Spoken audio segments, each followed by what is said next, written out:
U.S. officials plan to punish foreigners making light of Charlie Kirk's death. So when I see this, when I see the government sort of like canonizing him and turning him into like a pseudo saint, I can't help but make the connection between this guy named Ernst von Roth in Nazi Germany in the 1930s and Charlie Kirk's death here, right? I can't help but make the connection between von Roth and Charlie Kirk's death, right? The Nazi Party in the mid 1930s. When was it? Late 1930s in 1938. Von Roth was assassinated by some Jewish kid, and they turned him into a pseudo saint, even though he's an unelected, low-level governmental bureaucrat or whatever. They turned him into a pseudo saint. They canonized him and used it as like a cudgel by which they enacted the Night of the Broken Glass, which is widely considered the start of the Holocaust. And anti-Jewish sentiment and laws and restrictions and stuff had been over the years prior had been like slowly ticking up, but this was where it really kind of went from like systemic, like planned bureaucratic oppression to like draconian, emotional, like ideological type oppression, right? This is when they started implementing camps and things like that. But the whole point of all of this is that the Nazis cynically used his assassination, turned him into this canonized pseudo saint, and used that as a cudgel by which to encourage people to commit violence and get more draconian and get more ridiculous. I just can't help but make the connection between that and the way that this administration seems to be handling, at least to some degree, the death of Charlie Kirk, right? I mean, he's just some political influencer, right? In theory, he's not actually a direct part of this government, even though like clearly he spent years of his life helping get Trump elected. He's not a member of the government. And so the idea that you would canonize him like this is just like, it almost seems anti-free speech, right? Like it seems very clearly like you're favoring one side over the other, right? I would think that if, say, like Joe Biden was in office and then some big Democratic influencer got assassinated, maybe a Pac-Man or Kyle Kalinske or something like that, or even somebody I don't like Hassan, okay? I would think that the Biden administration would be worried about the perception of canonizing this person because, like, he's not a part of the government. He's just some influencer dude who happens to be on your side politically, right? I don't know. It just seems very, very cynical how they're doing all of this. Action will be taken against foreigners in the United States who are considered to be praising, rationalizing, or making fun of Charlie Kirk's death, a top State Department official has said. Oh, yeah, where's all that free speech? I saw a funny meme that was basically like dark humor MFers when you make a joke about Charlie Kirk instead of minorities or whatever. And it's them giving a really angry face, right? The joke being that like so many of these Republicans and conservatives and people like that are like hardcore, like, anti-cancel culture, anti-PC. They love dark humor, and that's their whole thing, right? Why is there so many of these people are pearl clutching over Charlie, making fun of Charlie Kirk's death, right? I would think, just like burning the American flag is an important test of the extent and strength of the First Amendment, being able to make fun of somebody like Charlie Kirk after he's died is all equally as test of the First Amendment right to free speech, right? You should be able to say whatever the hell you want about this guy, and you shouldn't be worried about the government restricting your visa or whatever because of it. Okay, that's insane. That is using the First Amendment and free speech in such a bad faith, cynical manner. You are using it to target you. You're literally not free speech, right? You are taking away free speech from these people and using their speech as a way to target them. The statement comes in a wider context of an aggressive crackdown on free speech and dissenting views in the U.S. under the second Trump administration, especially when it comes to campus protests sparked by Israel's war on Gaza. I've seen some claims that like some pro-Palestinian people on some college campuses who are here on student visas or something along those, like green cards, are being deported or taken away because of their comments, because of their anti-Israel, pro-Gaza comments or whatever, right? I haven't looked that much into it, but it would not surprise me whatsoever if they did something like that based on what they're saying they're going to do for Charlie Kirk's death. In a post on Twitter on Thursday morning, the Deputy Secretary of State, Christopher Landau, wrote that, quote, foreigners who glorify violence and hatred are not welcome visitors to our country, and said he had directed consular officials to undertake appropriate action against those deemed to be praising, rationalizing, or making light of Kirk's death on social media.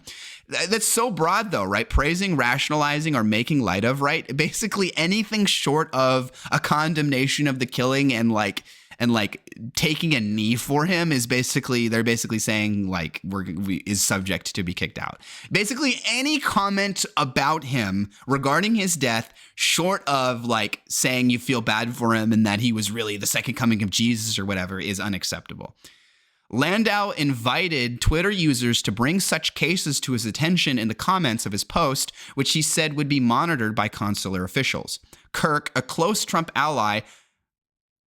Okay, yeah, so you literally have the Deputy Secretary of State trying to deputize people on Twitter to get him. Bro, you're trying to go after people because of their Twitter votes, okay? None of these people can ever pretend that they're for free speech or they're against cancel culture or anything along those lines ever again. What I keep saying, and this applies to basically every concept, how are Republicans and conservatives going to run after Trump?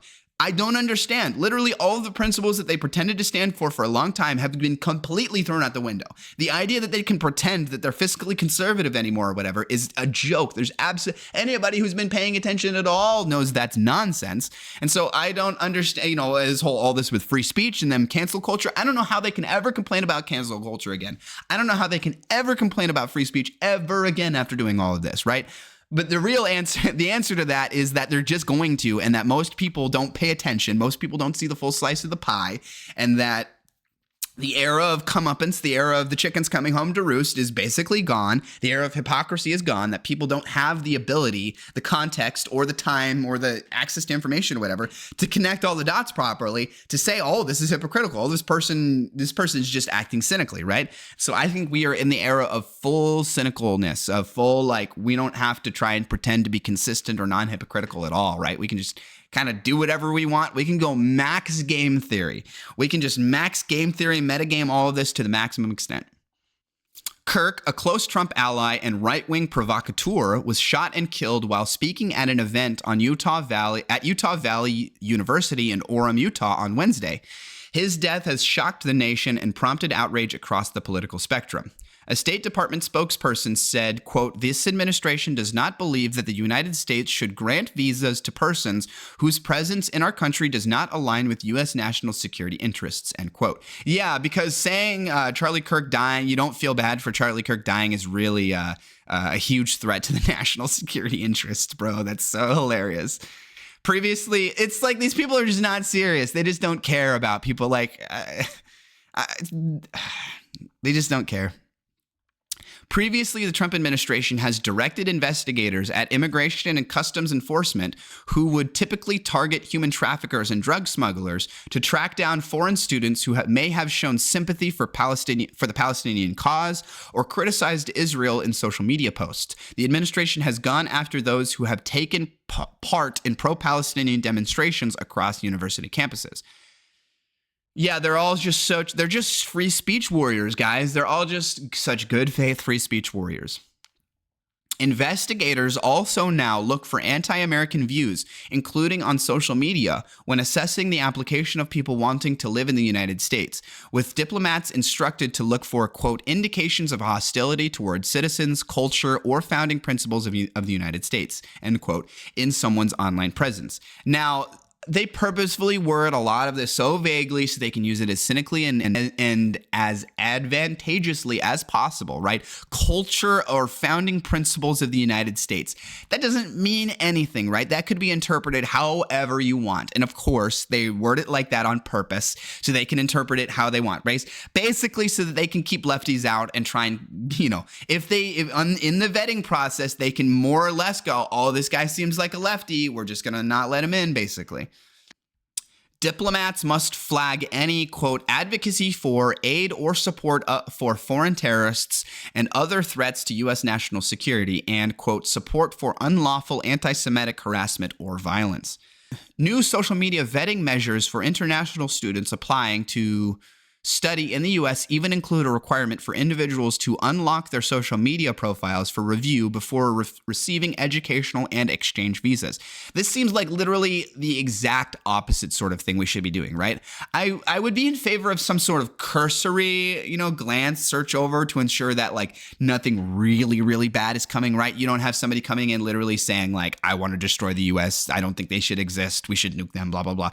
Okay, maybe don't let that person in. But somebody saying like, I think what Israel is doing is wrong. I think U.S.'s support of Israel is wrong, or blah, blah, blah. Anything along those lines is totally fair game because it's just free speech political claims, right? You're not like targeting the U.S. You're just saying you disagree with something they're doing politically, right? Just so anti-free speech.